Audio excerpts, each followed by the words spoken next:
Testing, 1, 2, check. Hopefully you can hear me okay. So we are on day 3 of 5 days of discussing the blues, okay? On Tuesday, I discussed the 12-bar blues and how to play the 12-bar blues in any key.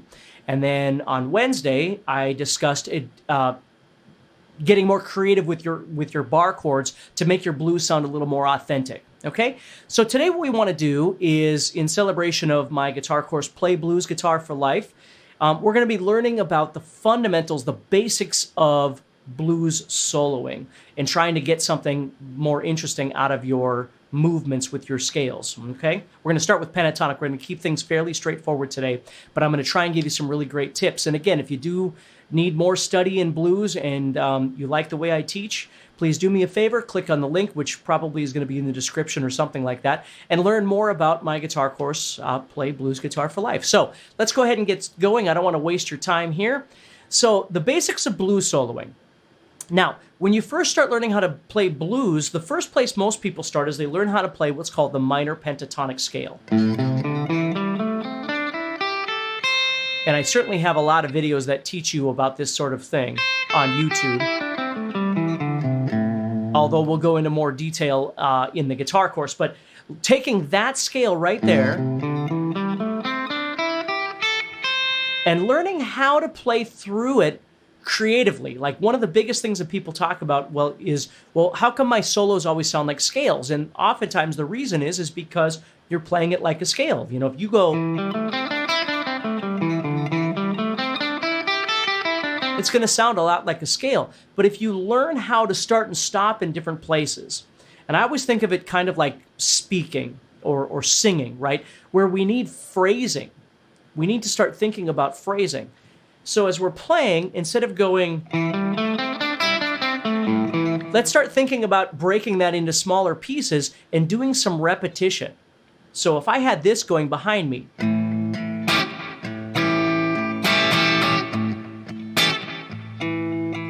and I go,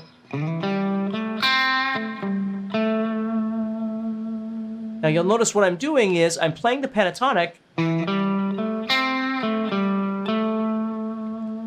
but I'm actually creating a lick or a phrase out of it by starting somewhere and then stopping. And you'll notice as I stop, I'm stopping on the note A, which is what we would consider my root of this chord.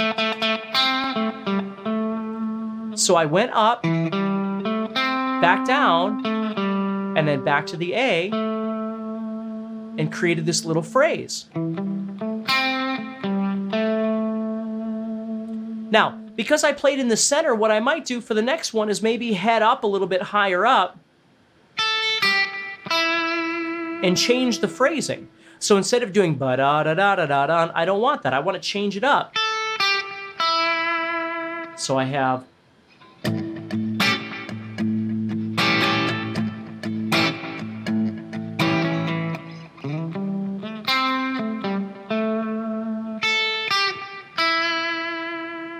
you see?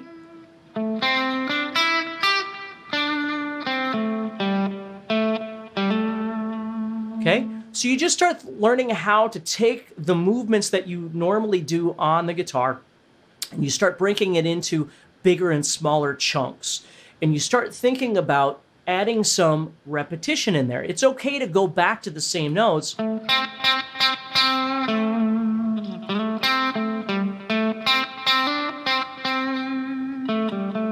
Right?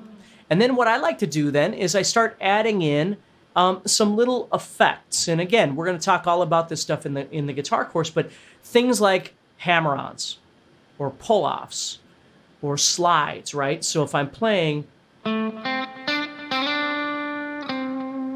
just that little subtle slide can sound really, really cool. See that?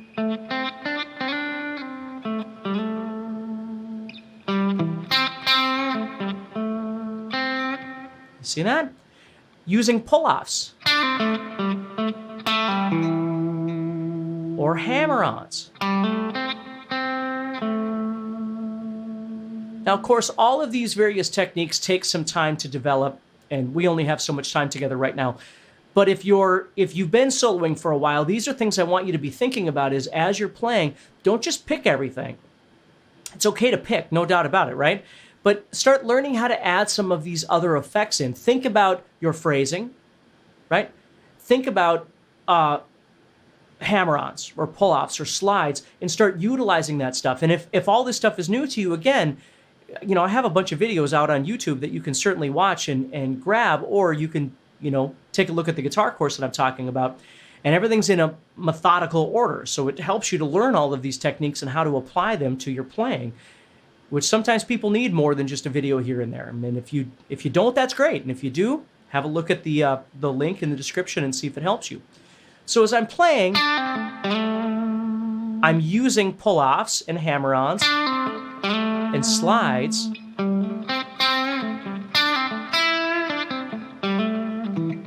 to make some interesting stuff with it. And then I start adding in two of my favorite things, which is bending and vibrato.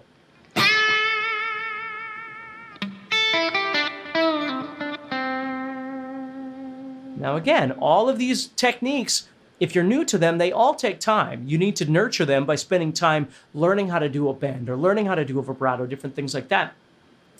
But they're really important because it isn't just the notes that you're playing.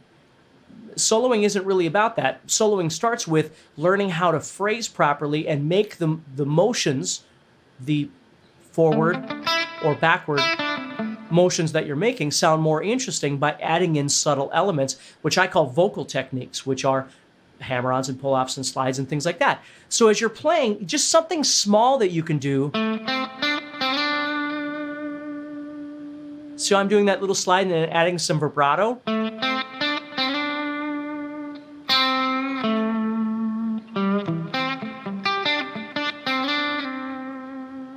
See? Jump over some notes to try and make, again, if I'm playing in the gut of the guitar, I might move up.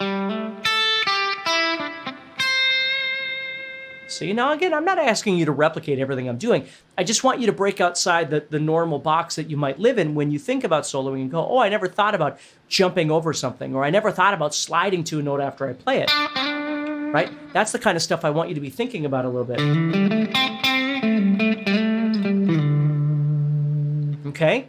So as you're playing along with a blues rhythm, whatever blues jam you like to use, again, the guitar course comes with a bunch of different jam tracks and things, but whatever it is that you're using, find something that's fairly slow and comfortable for you, and just start kind of...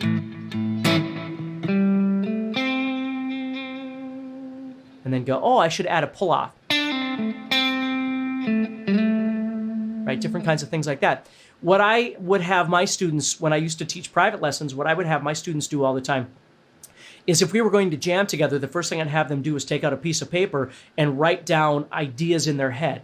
Hammer-on, pull-off, slide, bend, vibrato, play low, play high, play, fast, slow, high, low, different kinds of things like that. So as we're jamming together, they'd look at the piece of paper and go, oh, a bend, okay. Or a vibrato or whatever, or slow down, don't play so much, right? Different kinds of things like that. I'd have them write these things down so as they're soloing, they would think about it. And I want you to think about doing the same thing, okay?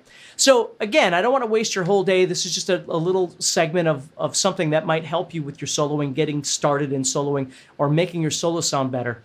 And then tomorrow what we're going to do is we're actually going to learn the real secret to soloing with blues, which is the combining of major and minor together. So we're going to do that tomorrow, and then on Saturday, we're going to put it all together in an actual jam, and I'll give you a jam track and things like that to see if that helps you.